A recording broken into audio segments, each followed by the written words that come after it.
Bien, estamos en la segunda clase sobre Aristóteles. Espero que bueno, pues hayan podido seguir avanzando en la lectura porque, como habrán visto, esta es en el curso el primer autor del que vamos a leer una porción importante, digamos, de texto.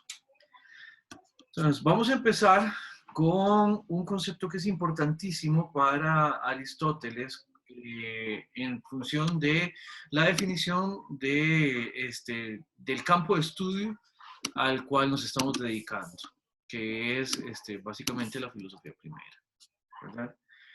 Habíamos dicho que había diferentes formas de conocimiento, que había diferentes eh, áreas de conocimiento y también que el conocimiento tenía ciertos, como una especie de escalonamiento que empezaba en la memoria, después llegaba a la experiencia, después llegaba al arte y terminaba en la ciencia. La ciencia la teníamos entonces como este conocimiento, ¿verdad? Que es completamente articulador, ¿verdad? Es teorético, es contemplativo, es especulativo de la mente.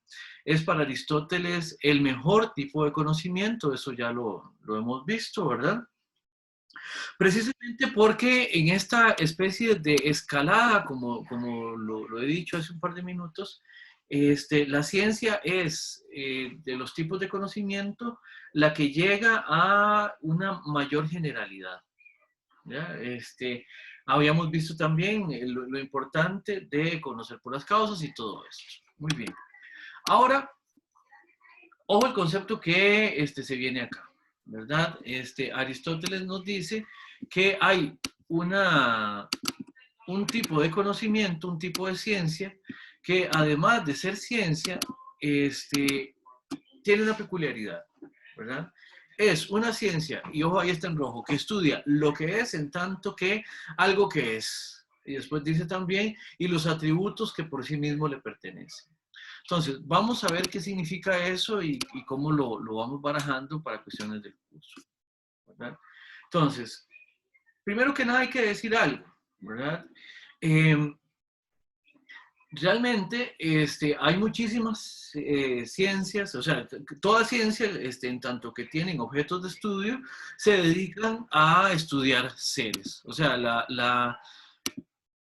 la metafísica o la filosofía primera no es la única que se dedica a estudiar seres, a estudiar cosas, a estudiar objetos en general o en específico, ¿verdad? Lo que hace particular a la metafísica o a la filosofía primera, que en algún momento también Aristóteles llamaba sabiduría, lo vimos en la clase pasada, eh, tendríamos que decir entonces que para Aristóteles lo importante es el enfoque mediante el cual esta ciencia se relaciona con los objetos de su estudio. ¿Qué quiere decir esto? Que lo que interesa no es propiamente hablando a qué tipo de objetos se dedica la filosofía primera, sino cómo los aborda y qué tipo de preguntas son las que le hace. Por eso es que es importante esta parte de la definición o de la caracterización de esta ciencia, que es una ciencia que estudia lo que es en tanto que algo que es. Vamos a ver si ponemos un ejemplo, ¿verdad? Empecemos por acá. Cuando decimos que las otras ciencias se ocupan de los accidentes. El punto es, para Aristóteles, ¿qué tipo de cosa? ¿Qué tipo de cosa sea una cosa, verdad? Es algo que uno puede estudiar a partir de ciertas características, a partir de ciertos rasgos, ¿verdad? Pero antes de que algo tenga rasgos o antes de que algo tenga características, tenemos que partir del hecho de que existen. Por ejemplo, si alguien de ustedes estudia biología, vamos a ver, parte del hecho de que existen cosas vivas. ¿Verdad? Parten del hecho de que existen ciertas cosas que tienen vida, que son el objeto de estudio de su ciencia. De la misma manera que si alguien es geólogo y se dedica a estudiar algún tipo específico de minerales o de materiales, no generalmente se está preguntando si tal mineral existe o no, digamos, si el mineral que está estudiando existe o no. Y así podemos ir haciendo el ejemplo de cada una de las ciencias, de las áreas de conocimiento que tenemos los seres humanos, que para poder hablar del tipo de objeto al que nos dedicamos, en el cual tenemos algún nivel de experiencia, de expertise, tenemos que partir del hecho de que esas cosas existen.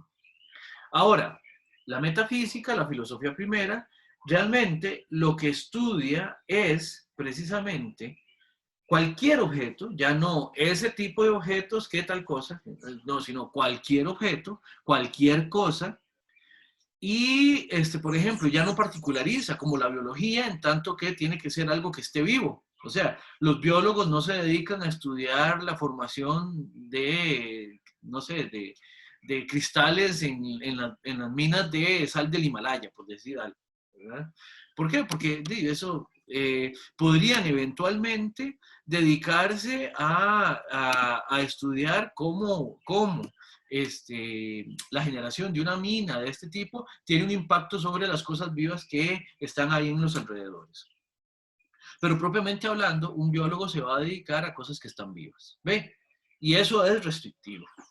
De la misma manera, el geólogo que está encargado de la mina podría eventualmente tener algún conocimiento del impacto ambiental sobre las cosas vivas que hay alrededor, pero su campo de experiencia no es en el campo de las cosas vivas, sino más bien en el campo de los minerales, de las capas de la tierra y cosas por el estilo. ¿Ven? Eso lo que hace es que particulariza por medio de su objeto de estudio, particulariza el tipo de conocimiento que tiene y también particulariza el tipo de cosas sobre las cuales tiene conocimiento. Esta ciencia, esta episteme, que estudia lo que es en tanto que algo que es, lo que hace es que toma las cosas y las estudia a partir del hecho de que son. A partir del hecho de que existen. ¿Se entiende esta diferencia? ¿Alguna pregunta con esto? ¿Alguna pregunta? Dígame, por favor. Es que, digamos, creo que esto se viene, creo que usted lo menciona mucho y yo antes de, bueno, yo estaba con unos amigos y siempre usaba mucho la palabra epistemológicamente. Creo que es, Sí. se deriva de, esa palabra me imagino que se deriva de esa ciencia, digamos, ¿no? De episteme. Ajá. Sí. Episteme en griego es una palabra que indica un tipo de conocimiento que nosotros en español vertimos en ciencia. Ciencia, o sea, para los griegos referirse a ese tipo de conocimiento que es general, que opera por causas, que explica de manera teórica, etcétera, etcétera, eso ellos lo llaman episteme. Y a partir de ahí surge también el campo de estudio, por ejemplo, de qué es lo que hace que el conocimiento sea científico o que el conocimiento esté relacionado con este tipo de contenidos. Son las preguntas que nos hacemos cuando nos preguntamos, por ejemplo, qué podemos conocer, cómo podemos conocer, cuál es un método adecuado para conocer, qué cosas están dentro del conocimiento posible, por ejemplo. Todo eso son cuestionamientos epistemológicos. ¿Por qué? Porque ya ahí es tomar la ciencia como tal, o sea, ese cúmulo de conocimientos, a partir de las preguntas que nos hacen posible generarlo. Entonces, la epistemología es básicamente eso. Sí, entonces sí, se deriva de eso. Y supongo que también es como, la pregunta es el método para preguntarse algo o para conocer algo, mejor dicho. Vamos a ver, la pregunta, pues siempre son importantes las preguntas. Método propiamente hablando va más allá de las preguntas. Va también en relación con cómo nosotros podemos generar parámetros para responder a esas preguntas. O sea que método también tiene que ver con la parte de las respuestas, método también tiene que ver con las hipótesis, método también tiene que ver con cuáles son los términos que nos permiten hacer la pregunta tan siquiera, método también tiene que ver con las definiciones que utilizamos para entender esos términos, método también tiene que ver con cómo corroboramos los resultados. cómo los rechazamos, cómo los acogemos, cómo los cuestionamos, cómo los criticamos. Entonces, el método va más allá de solamente preguntar, pero se relaciona, por supuesto, con las preguntas. Muchísimas gracias, profe. Perfecto. ¿Alguna pregunta con esto de la metafísica como una ciencia que estudia lo que es en tanto que algo que es? Si no, entonces veamos las características que tiene. Primero, en tanto que una ciencia que estudia lo que es en tanto que es, se ocupa universalmente de lo que es. ¿Qué quiere decir universalmente? Que abarca a cabalidad, o sea, completamente, podríamos decir absolutamente, la totalidad de lo que pueda ser descrito como algo que es, lo que pueda ser entendido como algo que es, o la totalidad de lo que es, ¿verdad? Ahora, vean aquí la manera en que Aristóteles lo dice. Aristóteles dice, hay una ciencia que estudia lo que es. ¿Se acuerdan del on que habíamos hablado ya de varias clases atrás? Entonces, Aristóteles lo que está diciendo es que el objeto de estudio de esta ciencia es toon. ¿Se acuerdan? El toon, eso que es, eso que existe, eso que está ahí, eso es el objeto de estudio de la metafísica, de la filosofía primera. Y vean que aquí esta fórmula idiomática es interesante, porque lo que dice es que va a estudiar toon, geon, lo que es en tanto que es. Eso es lo que quiere decir en relación con el objeto de estudio y cómo lo definimos. Lo que es, lo estudiamos simplemente porque es. El criterio para estudiarlo es que es. ¿Ya? Las demás características no es que van a ser, no es que van a ser dejadas de lado, ¿ya? No es que no sean importantes, sino que el principio fundamental, el que define cómo es que nos referimos a estas cosas es precisamente ese, que es una cosa que es algo que está ahí. Y ahora, ¿cuáles cosas son esas? Pues todas. Todas, absolutamente todas. Por eso decimos que se ocupa universalmente de lo que es. Que se ocupe universalmente de lo que es quiere decir que no deja nada por fuera. Espero que esto se esté entendiendo. Ahora, en segundo lugar, ojo con cuando decíamos en la parte introductoria del curso que la metafísica era también definida o perfilada precisamente por el tipo de preguntas que hacía, y que una vez que obtenía un objeto, ese objeto era el objeto de estudio de la metafísica, precisamente porque se dedicaba a hacer ciertas preguntas, primeras o últimas, como quieran verlo. Primeras o últimas por su importancia o por su fundamentalidad, ¿verdad? Por eso aquí decimos, esta ciencia que estudia el ser en tanto que algo que es, busca los principios, tas arhas. ¿Recuerdan que era un principio? El origen de las cosas. Sí. Efectivamente, aquello que explica de dónde surgen las cosas. Aquello que explica de dónde surgen las cosas. Recuerden que un principio es aquello que permite que otra cosa sea, que otra cosa se entienda, etcétera, etcétera. Bueno, la metafísica hace preguntas fundamentales precisamente porque lo que busca es cuáles son los principios y las causas supremas, ¿verdad? O las causas primeras. O sea, con este conocimiento lo que tratamos es de remontar las cosas mismas para ver qué es lo que fundamenta que las cosas sean. Leibniz, muchos años después, sí, dígame. ¿Por qué es? O sea, ¿son sinónimos o son distintos las causas supremas y las causas primeras? Son sinónimos. Son sinónimos. Como dijiste O, y aquí. No. Creí que eran diferentes. Listo, No. gracias. Sí, perfecto. Como les decía, este tipo de preocupación de lo que se encarga es de decir, de preguntarse cómo es que se da el existir de las cosas. Leibniz, les decía, mucho tiempo después de Aristóteles, hace una pregunta interesante a propósito del conocimiento metafísico. Y es que él decía, cuando la metafísica trata de explicar estos problemas, lo que se pregunta es, ¿por qué es que hay cosas? ¿Ya? ¿Por qué es que se da el ser? ¿Por qué es que existe el ser y no la nada? ¿Por qué es que existen cosas y no un absoluto vacío? Bueno, la metafísica trata de responder eso. En tanto que partimos del hecho de que las cosas existen, bueno, vamos a tratar de explicarlas, vamos a tratar de fundamentarlas, vamos a tratar de abordarlas en una explicación que remite a los principios a partir de los cuales entendemos las cosas. ¿Se entiende? Ahora, las otras ciencias también se ocupan de las cosas, ¿verdad? Solo que de sus accidentes. Un accidente es algo que una cosa presenta. Por ejemplo, un accidente por ejemplo, de una cosa viva es precisamente que se distingue de un mineral porque presenta vida, ¿verdad? De la misma manera que un mineral se distingue de un animal precisamente porque el mineral no tiene vida.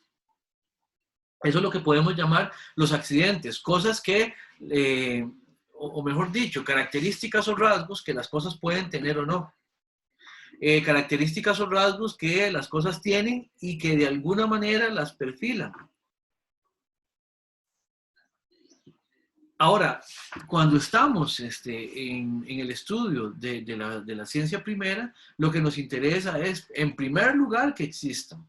Eso es lo que nos hace estudiar las cosas, ¿verdad? Y después vamos a ver cuáles son estos rasgos, estas características, estas peculiaridades. Vean que Aristóteles aquí hace un reconocimiento, una especie de reconocimiento a quienes estuvieron antes que él, en el sentido de que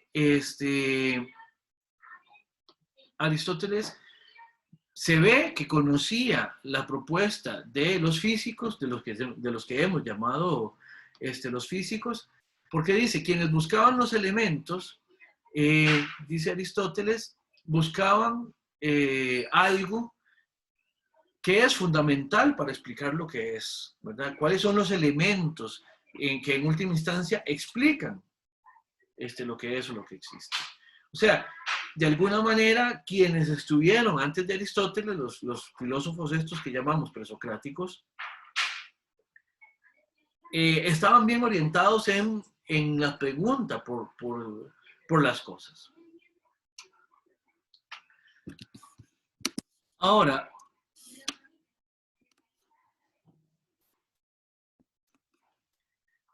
dijimos, algo que va a estudiar particularmente, ¿verdad? Las cosas, en tanto que cosas que son. Esto ya, esta pantalla se me olvidó pasarla, es exactamente lo que les he venido diciendo, ¿verdad? Entonces, entendamos que, ¿cuál es el objeto? El objeto de la metafísica. Cualquiera. Todos, ¿verdad? Absolutamente todos y absolutamente cualquiera. Siempre que exista, siempre que no sea la nada, digamos, a la metafísica le importa, le interesa, ¿ya? Por eso es que también con la metafísica tenemos que dar cuenta de cosas como los conceptos, cosas como los números, cosas como los seres imaginarios. Uno podría preguntarse, y yo ya en algunos ejemplos he dejado traslucir esto, uno podría preguntarse qué tipo de objeto es, por ejemplo, un número. ¿Qué tipo de objeto es un ser imaginario? ¿Qué sé yo? ¿Qué tipo de objeto es un hipogrifo, por ejemplo? ¿Qué tipo de objeto es? ¿Qué tipo de cosa es? ¿Existe o no existe? Y en existiendo, ¿qué significa que exista? ¿Verdad? Entonces, ese sería entonces un objeto posible de ser estudiado por la metafísica. Entonces, vean que la metafísica, en última instancia, se define por las preguntas que hace y por aquello a lo que puede preguntarle. Y todo aquello a lo que nos podamos referir como un contenido que podamos explicar, en última instancia, es un objeto de la metafísica.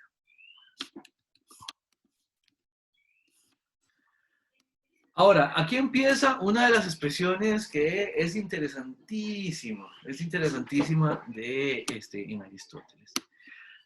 Aristóteles va a decir en varias partes de la metafísica que el ser, tal como se traduce generalmente, el ser se dice en muchos sentidos. En algunas traducciones uno lo que encuentra es la traducción de que el ser se dice de muchas maneras, ¿verdad? O sea, ser algo significa muchas cosas, o puede significar muchas cosas. Ya aquí no estamos como en Parménides, por ejemplo, o en Heráclito, que ser podría significar ser en apariencia o ser real, ¿ya? O por ejemplo en Parménides que el ser, propiamente hablando, el único que se llama ser, así en mayúscula, es esa única cosa que existe fuera de la cual no hay nada. Para Aristóteles hay que tener cuidado con ese tipo de clasificaciones y más bien hay que entender que algo que es, o sea, toón, se dice de muchos sentidos, ¿verdad? Ahora, lo que dice Aristóteles es, se dice en muchos sentidos, pero siempre en relación con un único principio. Siempre en relación con un punto original de referencia que es básicamente ese tipo de existencia que nos define el objeto de estudio. No sé si tienen alguna pregunta sobre esto. Ahí, por favor, nada más interrumpen. Vamos a ver ciertas cosas a partir de las cuales podemos decir que son, así sin más, que son. Por ejemplo, las entidades, Tausía. ¿Se acuerdan de la sustancia primera y la sustancia segunda que vimos en la clase anterior? Pues bueno, esas son cosas que son, ¿verdad? Ya vieron ustedes que existían tanto como sujeto de una afirmación, sujeto de una proposición, o bien como una sustancia segunda, o sea, como algo que se predica de otro sujeto. Esas son una de las posibilidades. Ahora, otra cosa que podemos decir que son las afecciones, ¿ya? Tapacé, dice Aristóteles. Las afecciones son el resultado que vamos a ver en los objetos de la injerencia que tienen las cosas u otros objetos sobre ellos. Qué sé yo, cuando decimos que algo está afectado por otra cosa, lo que decimos es que recibe de alguna manera una acción, recibe de alguna manera una influencia de esa otra cosa, lo cual genera de alguna manera una reacción en esta cosa originalmente, ¿ya? Una afección, por ejemplo, pueden ser, en caso de los seres humanos, las impresiones sensoriales. Nosotros somos afectados desde afuera, podríamos decirlo en Aristóteles, por las cosas. Cuando nosotros vemos algo es porque ese algo está dentro de nuestro campo visual, o sea, lo recibimos mediante la imagen visual. Ahora, las imágenes visuales, las afecciones, esto que nosotros sentimos, por ejemplo, ya yo en algún momento les he hablado de estar sentados en la silla que uno puede estar sentado o acostado en donde uno pueda que esté acostado, ¿verdad?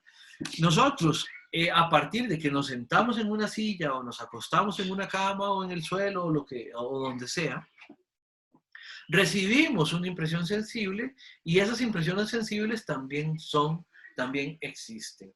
Entonces podemos decir que esas afecciones también son algo que son, o algunas cosas que son. Vean que aquí ya estamos distinguiendo ciertas cosas, por ejemplo. No es lo mismo la silla y la afección. Ambas existen. Tenemos una silla que existe y tiene sus características y también tenemos una afección que es la reacción que yo genero a partir de entrar en contacto con esa silla. ¿Se entiende esto último? ¿Preguntas?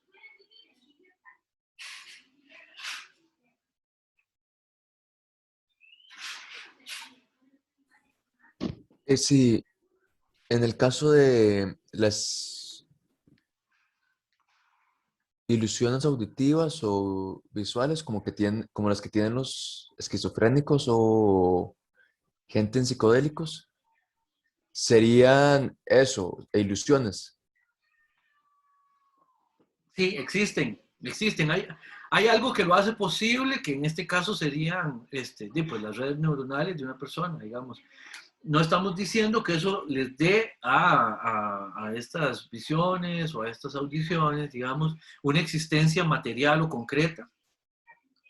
No, no existirían fuera de la mente que los capta, que los produce, pero existen, efectivamente se dan, y eso está estudiado, digamos. Hay algo ahí, hay una representación conceptual que efectivamente se da.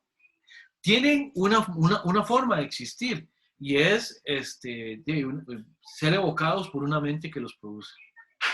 En ese sentido, no es tan distinto que cuando uno recuerda o cuando uno rememora un contenido que aprendió.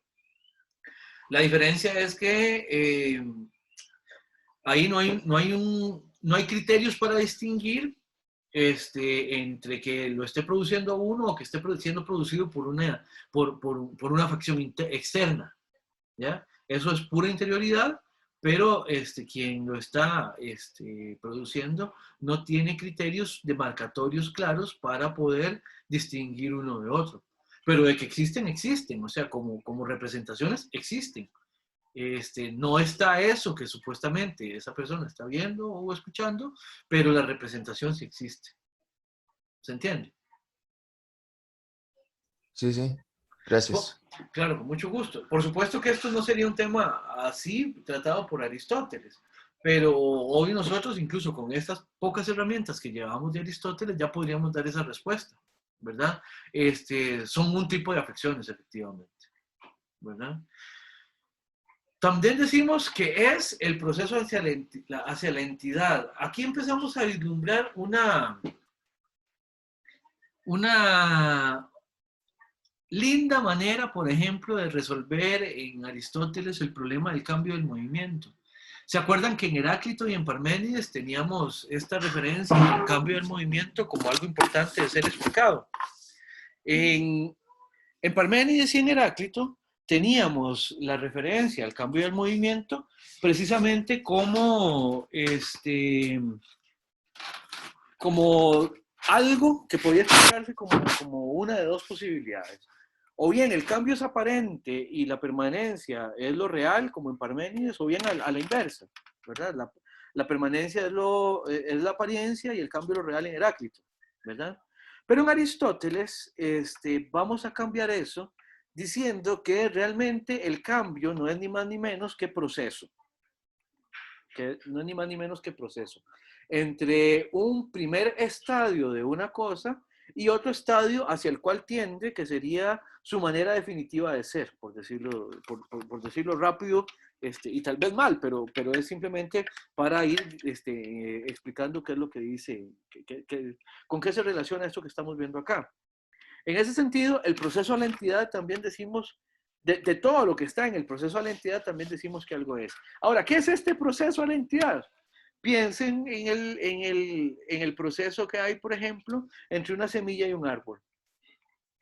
Una semilla se siembra, germina, crece, o sea, retoña, crece, se desarrolla y llega a ser un árbol. Pero, ¿qué decimos que es? ¿La semilla original o el árbol final? ¿Qué pasa y qué pasa con los puntos intermedios? Bueno, para Aristóteles, este proceso hacia la entidad, este hodos eiousian, que dice ahí en griego, que sería, la traducción sería ese camino hacia la entidad, todo eso decimos que es también. Por eso podemos decir que un árbol joven, un brote, un mero brote, ya es algo, ya es un algo a lo cual nos podemos referir y que podemos conocer. ¿Se entiende esto? Porque ustedes entenderán que en Heráclito y en Parménides, de alguna manera, lo que es aparente, de alguna manera, ¿ya?, es menos real que lo que en última instancia son las cosas. Lo mismo en Platón, lo habíamos visto, ¿no? las cosas, las cosas que nosotros vemos, que son corruptibles, que son pasajeras, etcétera, etcétera, son menos reales en ese sentido que los arquetipos o ideas. En el caso de Aristóteles, todo este proceso, todo este paso, todos estos pasos intermedios son en tanto que los podemos conocer y podemos corroborar que son. Después vamos a ver que también decimos que son, o sea, que existen, que se dan, que todas estas son palabras en algún sentido sinónimas. Podemos decir que existen o que son las corrupciones, las privaciones, las cualidades, los agentes productivos y los agentes generadores. Aquí no vamos a ahondar demasiado porque aquí lo que estamos es viendo cómo Aristóteles de alguna manera remite a su teoría sobre la entidad y los accidentes, ¿verdad? Pero aquí lo que importa es, por ejemplo, ¿qué sería una privación? ¿Qué sería una privación? Es cuando algo no tiene aquello que se supone que debería tener. El ejemplo clásico de Aristóteles, y después vamos a ver también en Tomás de Aquino, es por ejemplo, de que una cosa puede estar privada de su función. Les pongo un ejemplo, o más bien les cuento que el ejemplo clásico es el del ojo y su función que es ver. ¿Qué pasa cuando los ojos no ven, cuando los ojos no cumplen su función? Bueno, pues tienen ceguera. Ahora, ¿la ceguera es una cosa? Pues no, no es propiamente hablando una cosa, es pura privación. Es el no estar ahí de una función de una cosa. Por ejemplo, en el caso del ojo, el no estar ahí, la función de ver que debería tener el ojo. Por eso decimos que la ceguera existe en el mundo, ¿verdad? Aun cuando no es una cosa propiamente hablando. Es pura ausencia, es pura privación, diríamos con Aristóteles. Profe, Dígame. o sea, cuando uno habla, por ejemplo, del unicornio, del hipogrifo, no existe como físicamente, ¿verdad? Como animal real, pero sí como imaginario, y eso así lo interpreté por lo de la ceguera. O sea, no porque alguien no esté ciego quiere decir que no exista.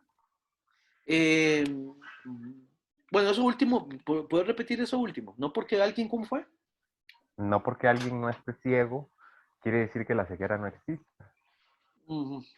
Sí, aquí son dos cosas distintas. Vamos a ver, la ceguera no es imaginaria. Ajá. La ceguera no es imaginaria y en cambio el unicornio y el hipógrifo sí, ¿verdad? Profe, pero, perdón, ¿qué pasa con por ejemplo, los aliens? Ajá. No se sabe si existen o no existen.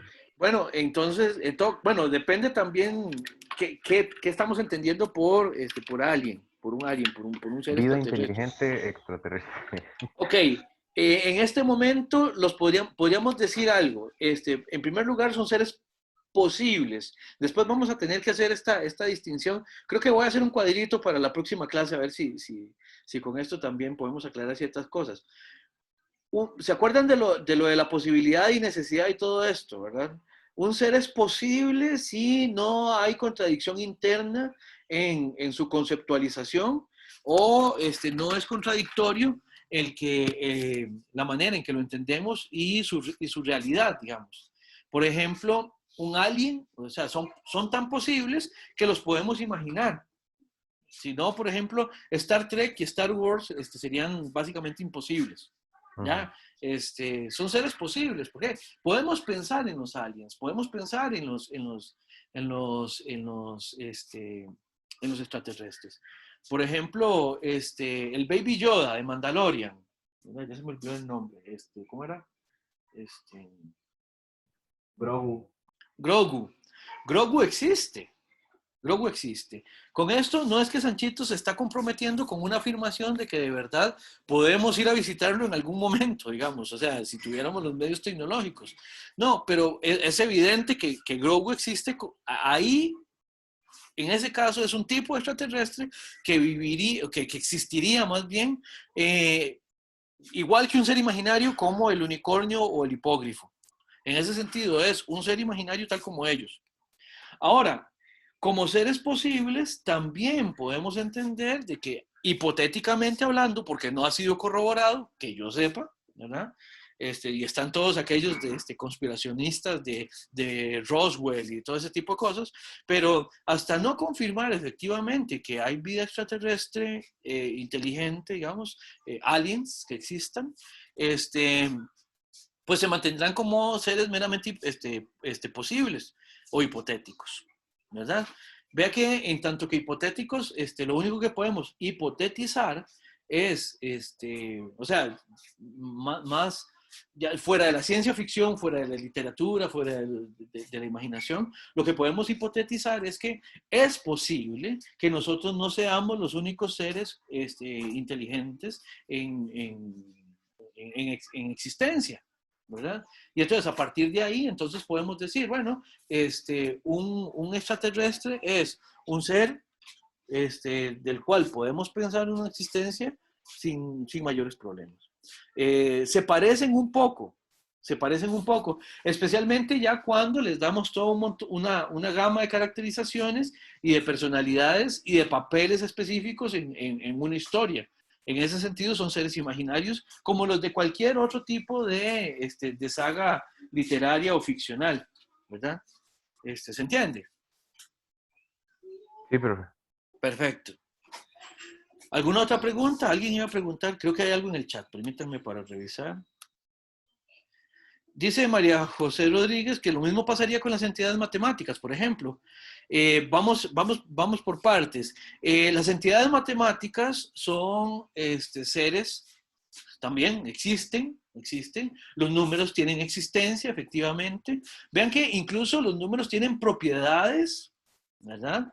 Hay toda una discusión hermosísima a propósito de si las matemáticas son creadas o descubiertas, en el sentido de que habría que corroborar si las matemáticas son simplemente un tipo de lenguaje y a partir de ser un tipo de lenguaje posibilita la existencia de ciertas cosas, o si simplemente es que hay una estructura ahí de un tipo de realidad que se descubre por medio de eso que llamamos propiedades matemáticas. Por ejemplo, las propiedades de los números o cosas por el estilo. Las entidades matemáticas efectivamente existen. Ahora, parece ser que, o podríamos decir, parece ser que no existen fuera de una inteligencia que las entienda. O sea, vamos a ver, ahí incluso habría que distinguir entre las cosas matemáticas, los conceptos matemáticos y las cualidades de la realidad que describimos con ellos. Por ejemplo, nosotros nunca vamos a encontrarnos un 2 por la calle, nunca nos vamos a topar un número 2. No en tanto que concepto matemático. Nosotros nunca nos encontramos un triángulo en la realidad. Nosotros no nos topamos con triángulos como concepto matemático. Nos podemos topar efectivamente con cosas que vengan de a pares, por ejemplo, los ojos, ¿ya? Por ejemplo, los oídos en nuestro caso. O podemos toparnos con cosas, bueno, quienes ven ahí en la imagen, aquí estoy mostrando uno de los trucos. Ustedes verán aquí en mi estudio hay mucho juguete. A mí me encantan mucho los juguetes. Y yo todavía conservo, esos son los trucos que yo usaba cuando niño, ¿ya? Ahora los usa mi hija. Pero el punto es, esta figura está construida de manera triangular. Pero esto no es un triángulo, ¿ya? Podemos toparnos con cosas triangulares en la realidad, pero nunca nos vamos a topar con un triángulo. Ahora, eso lo que dice es que los triángulos tienen un tipo de existencia determinada por sus características, determinada también por el tipo de seres que son seres matemáticos. Ahora, la fuerza de la mecánica newtoniana o las fuerzas en general, bueno, no sé si por ahí ya se conectó Giovanni, Pero las fuerzas, propiamente hablando, son, si no me equivoco, son relacionales. Por ejemplo, en algunos casos. No sé, ¿estará Giovanni por ahí? Sí, aquí estoy. Giovanni. También, ¿Perdón? le confirmo también. Ah, ok, perfecto. Entonces, si me ayudan ahí, ¿qué es una fuerza en física? ¿Cómo se define una fuerza en física? Es la forma en que interactúan dos objetos. Ah, ok, entonces efectivamente son relacionales. Muy bien, muchas gracias. Sí, sí. Ahora, existen. Son reales. Híjole, ahí hay que tomar en cuenta el modelo estándar y cada fuerza que existe en el universo se le puede atribuir a una o combinaciones de partículas subatómicas. Entonces, Ahora, el punto aquí es interesante, porque parece ser que en tanto que son relacionales, existirían en función de precisamente la relación que las hace posible, ¿verdad? Ahora, el punto es que la pregunta que estaba haciendo María José es, ¿qué pasa cuando un ser no es observable o no es detectable? Bueno, que un ser no sea detectable o que no sea observable no dice nada de su existencia propiamente hablando, o sea, no nos dice nada de poder decir que sea algo que es para ver el tipo de manera en que nos referimos a las cosas que son, según Aristóteles. No dice nada de su forma de ser, de su efectivamente existir, de su efectivamente ser algo, sino que el que no sea observable o que no sea detectable dice algo de nuestra capacidad o su ausencia, o nuestra incapacidad de conocer eso que existe, independientemente de si lo conocemos o no. Eso es también, eso da también para una rama bastante grande de preocupaciones, ¿verdad?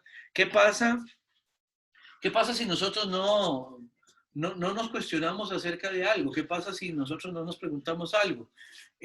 Por ejemplo, hay quienes hablan de que antes de que apareciera, por ejemplo, la referencia del registro fósil, a partir de más o menos 1800, que fue cuando empezaron a descubrirse y a teorizarse ya más propiamente hablando, huesos de grandes animales, hay quienes dicen antes del siglo XVIII los dinosaurios no existían. Y es una afirmación, en todo caso, temeraria, digamos, en todo caso, bastante provocadora, bastante provocativa, en el sentido de que, ¿qué quiere decir que no existían? Bueno, muchas veces quienes se refieren a que antes del siglo XVIII, o sea, en la Edad Media no existían dinosaurios, a lo que se refieren es que en nuestro mundo de representaciones no existía la noticia de que hubiera habido ese tipo de animales grandísimos, ¿verdad? Lagartos terribles, que es lo que significa la palabra dinosaurio. Pero el punto es, efectivamente, para poder descubrir los restos fósiles de esos animales, tenían que estar ahí enterraditos, ¿verdad? No es que aparecieron ahí de pronto por generación espontánea y a partir de ahí es que podemos decir, bueno, ahora sí existen. ¿Se entiende? Entonces, lo de la observación o detectabilidad de algo, María José, no determina su estatuto ontológico, determina cómo nosotros epistemológicamente estamos capacitados o tenemos una aptitud para referirnos con conocimiento a esas cosas. No sé, María José, si con esto queda contestado. Sí, profe, más o menos. Es que, bueno, yo estoy llevando ahorita un curso de filosofía de la ciencia y eso es toda una discusión, digamos, dentro del realismo científico, ¿verdad? Y hay como, bueno, varias corrientes, ¿verdad?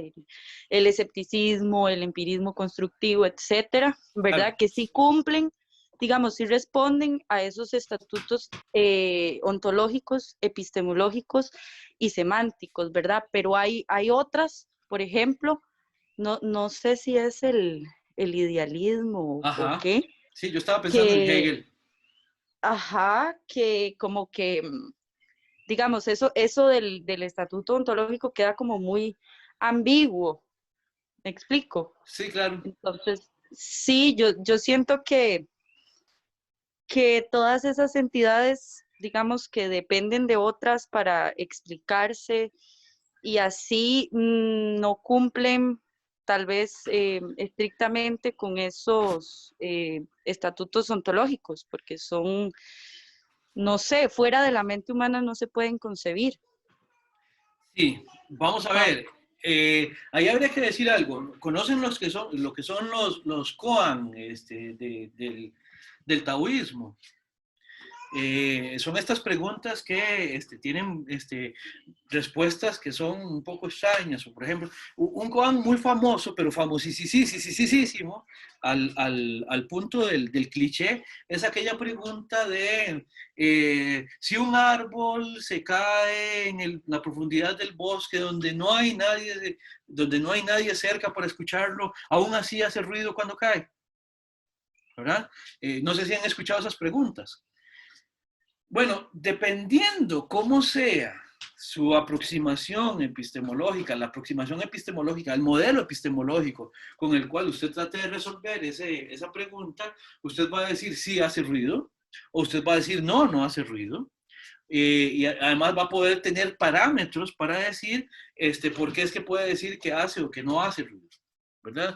En este caso, el estatuto ontológico por el que nos estamos preguntando, hay que recordar, estamos hablando de Aristóteles, ¿verdad? Siglo IV antes de Cristo, etcétera, etcétera. O sea, sí, los modelos epistemológicos han ido variando a lo largo del tiempo, ¿verdad?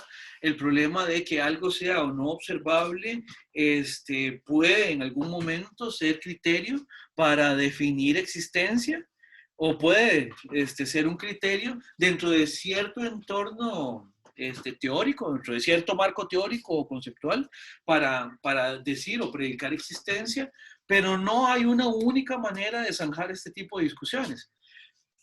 Vamos a ver, ¿qué es lo que uno aprende una vez que está aprendiendo cuestiones aquí en filosofía y en historia del pensamiento, cosas por el estilo? Uno lo que tiene que aprender también, entre otras cosas, es a saber que uno está capacitándose para utilizar ciertas herramientas dentro del entorno de posibilidad que esas herramientas tiene y que esas herramientas también hace posibles. ¿Qué quiero decir con esto?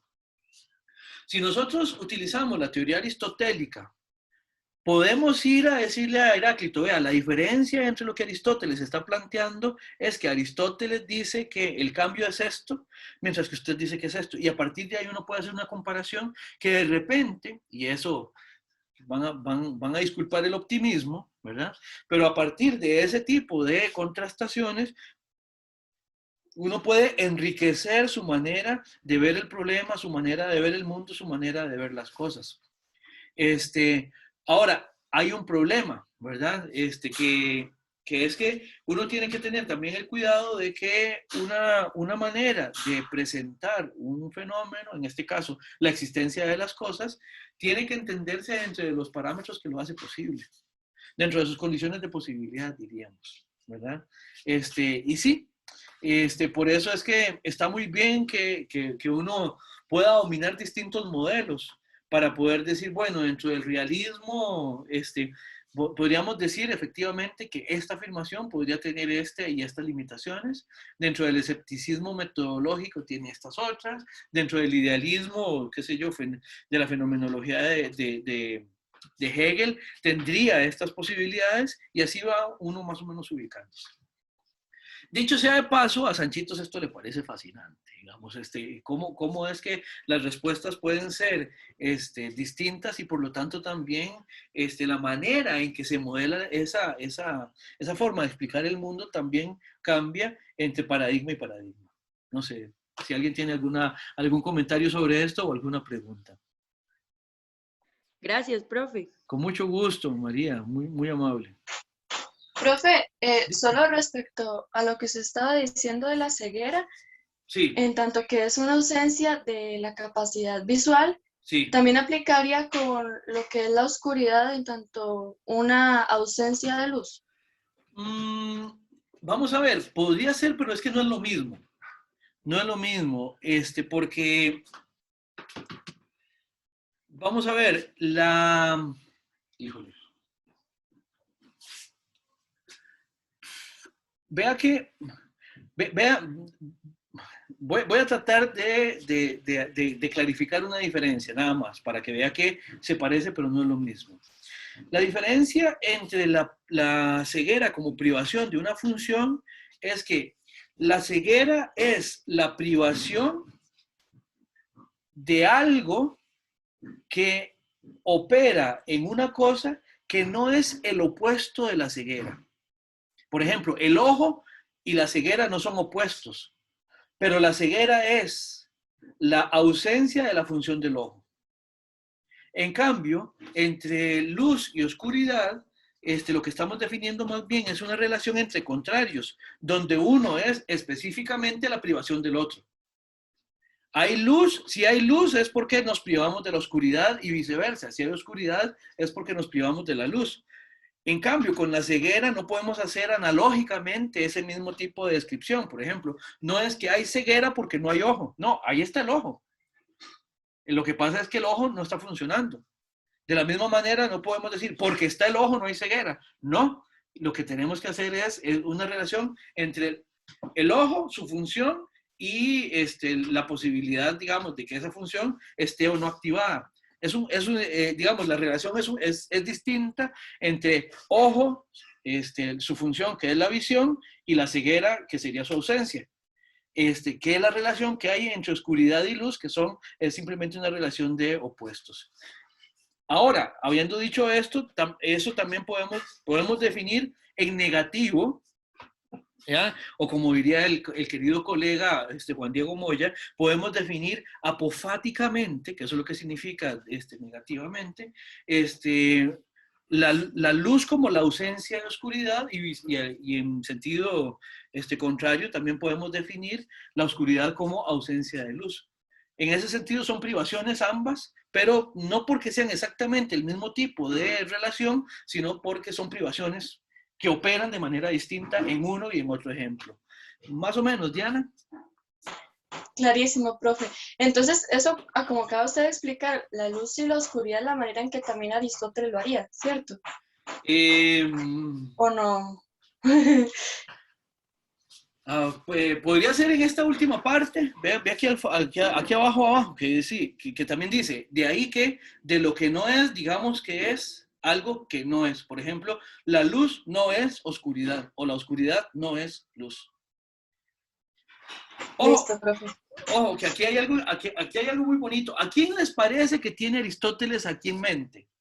Cuando está hablando de que también podemos coquetear con decir que podemos decir no ser algo. ¿A quién les parece que puede tener en mente?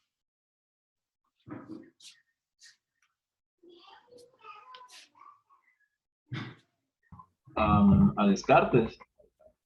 ¿A quién? A Descartes. No, porque Aristóteles no podía conocer a Descartes, puesto que Descartes viene como 20 siglos después. Por supuesto que tenía en mente aquí a Parménides. A Parménides, por supuesto. ¿Por qué? Porque aquí dice Aristóteles, vean que hasta con la expresión algo que es toón y con su negación, podemos hablar incluso de lo que no es. Ahora, ¿qué significa esto? Hay que explicarlo y hay que profundizarlo, pero aquí estamos introduciéndolo. ¿Alguien tenía una pregunta o un comentario? Bueno, yo quería como comentar, digamos, con el ojo ciego, de ahí se puede atribuirle sustancia primera y segunda, pero con la luz y la oscuridad no se puede. ¿O sí? ¿Por qué sustancia primera y segunda? Ojo ciego. Ojo con ceguera, no sé. El ojo es ciego. El ojo es ciego. Sí, el problema, ahí la dificultad, o más bien ahí no hay sustancia primera y segunda. Le voy a decir por qué. Porque recuerde que para que haya sustancias primeras y segundas, lo que tenemos que predicar, la relación de predicación que hay en la afirmación o en la proposición es de dos cosas que son ambas entidades. Por ejemplo, cuando decíamos que un caballo es un mamífero. Tanto caballo como mamífero son ambas entidades. En cambio, cuando decimos ese ojo está ciego o ese ojo es ciego, estamos hablando entre una entidad y una cualidad. Ciego es cualidad. En este caso es cualidad, es característica. No estamos hablando de ciego como el sustantivo ciego, sino ciego como adjetivo, como un calificativo más bien. Entonces ahí no calza la distinción entre sustancia primera y segunda. ¿Se entiende?